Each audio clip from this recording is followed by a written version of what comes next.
Hello guys! Welcome to my channel, Lifeline. Okay. So ngayon mga friends, pag-uusapan natin ang rejection. Oo, rejection. Kasi kung minsan mga langga, ang rejection ay bahagi na ng buhay ng isang ahente, ng mga financial advisor, at yung mga nagmamarket ng kung ano-ano. Kasama sa buhay talaga ang rejection. Ngayon, ang tanong, paano natin i-handle ang rejection? 'Di ba? One time, mga langga, nanood ako ng yung kay Jack Ma. Ang sabi niya doon sa napanood ko, 24 silang nag-apply sa KFC. Ang 23 tinanggap liban sa kanya. O 'di ba? Parang ang sakit sa damdamin nung ma-reject ka. Oo. Ngayon, instead na magmukmuk siya, tingnan nyo naman, sino ang founder ng Alibaba? 'Di ba? Sino ang founder ng Alibaba ngayon? 'Di ba si Jack Ma? At napakayaman. Kakatuwa nga eh. So ito na nga mga langga, paano ba natin i-handle ang mga rejection? Unang-una, meron tatlong bagay kung paano natin i-handle ang rejection, lalo na sa work natin bilang mga ahente, bilang mga nagmamarket ng kung ano-ano.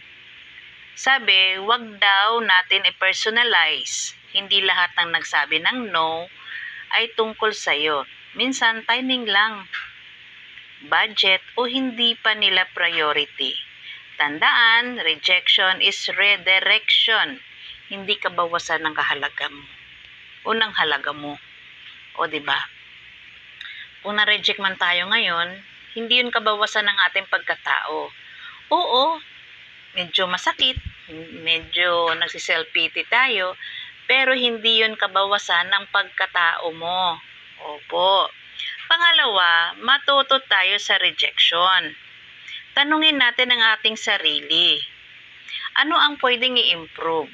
Minsan kasi mga langga, baka mamaya yung approach natin sa ating mga prospect ay masyadong garapalan ba? Oo. Minsan may mga approach kasi na nabibigla sila, hindi nila alam, tapos medyo sarcastic ang iyong approach. Kaya baka yun ang naging dahilan kung bakit tayo na re-reject. So tingnan natin kung ano yung pwede nating i-improve. Kung naging sarcastic man tayo sa approach natin, next time na mag-approach tayo, alisin na natin yon. At paano ko mas maipaliwanag next time? O 'di ba? Pag-aralan nating maigi kung paano natin maipaliwanag next time ang binebenta nating mga produkto. Ano yung, kumbaga, ano yung kapaki-pakinabang ng ating produkto, bakit natin to ibinebenta sa ating mga prospect? O bakit natin to ibinebenta sa ating mga kaanak? O 'di ba? Kailangan natin pag-aralang maigi kung ano yung ibinebenta natin, ano ang saysay nito sa kanilang buhay, bakit sila kukuha. O 'di ba? Pag-aralan natin at ipaliwanag nating maigi nang sa gayon magkaroon sila ng maganda pala yung binebenta niya. O 'di ba? Gawin nating lesson ang bawat pagtanggi at hindi sugat. O 'di ba? Sabi nga doon, matuto tayo doon sa aral na 'yon. Pangatlo, patuloy tayong manalangin o ipanalangin natin. Normal ang madismaya, oo. Normal lang yun. At wala namang perpekto. Siyempre, merong kukuha, merong hindi. Normal lang talaga yun.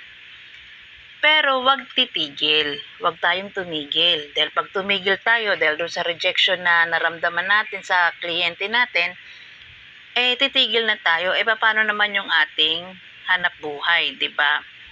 So bagkus magpatuloy tayo at pag-aralang maigi pa. So sabi nga, magpatuloy at ipanalangin or manalangin. Normal ang madismaya pero huwag tayong titigil. Ialay natin sa Lord ang mga bagay-bagay na yon. Ang bagay na at bigat ng loob, 'di ba? Siyempre mabigat sa kalooban natin 'yon, 'di ba? Kaya ang gagawin natin, maging consistent lang tayo. Consistency at pananampalataya, magdadala ito ng breakthrough. Oo nga naman. O 'di ba? May pananampalataya ka na at consistent ka sa ginagawa mo, equals tagumpay. O 'di ba, mga palangga? Hindi ka tinanggihan dahil hindi sila handa na kumuha. Wala pa lang sa timing. Oo. Gusto mo ba nito? Gusto mo ba na ikaw ay matalo doon sa naramdaman mong rejection? Huwag tayong patatalo, huwag tayong padadaig. Kasi ito yung karera na pinili natin, ang maging ahente at maging salesperson. Talagang yan talaga yung ano natin, mga langga. Yan talaga yung ating mga kahinaan minsan ang magkaroon, ma-reject tayo. Pero wag nating tingnan na ang rejection na yon ay magpapalugmok sa atin. Bagkus pag-aralan natin at magkaroon tayo ng lesson doon. Tingnan natin yung mga nagtagumpay sa negosyo, dumaan din yan sila sa sa rejection. Dumaan yang mga yan, hindi naman yan napunta kaagad doon sa pinakamataas, doon sa tuktok, kung hindi yan dumaan sa rejection yung mga yan. O 'di ba? Tingnan mo na lang si Henry C, ang may-ari ng SM. O 'di ba? Na-reject din naman siya nung una, yung kanyang sapatos, 'di ba? Sa Quiapo, alam niyo yung istorya regarding doon sa kanya. Pero dahil hindi siya tumigil, nagpatuloy ang sapatos, o tingnan mo naman, napaka-mega ng kanilang department store. Tulad nga ng sinabi ko kanina, tulad na lang ni Jack Ma, minsan manood kayo niyan, inspiring din naman. Pag-aralan natin yung sinasabi ni Jack Ma, 'di ba, mga langga? Na-reject, bumangon, pinag-aralan, at nagtagumpay. Ano man ang sitwasyon mo ngayon, nakaranas man ikaw ng rejection, wag manatili sa ating kaisipan ang negative. Tapos na ang 2025, ang rejection na yan o yung negatibong bagay na yan na mayroong inilagay o nasa knowledge mo pa, nasa utak mo pa, alisin mo na at magkaroon tayo ng renewing of the mind. O 'di ba? Mindset ba? Mindset, ganun lang. Oo. Tapos kapag okay na, focus. Pag napag-focusan na natin yung mga bagay na yan, consistency ang kasunod. Kaya nga sabi, consistency at faith equals tagumpay, 'di ba? Victory.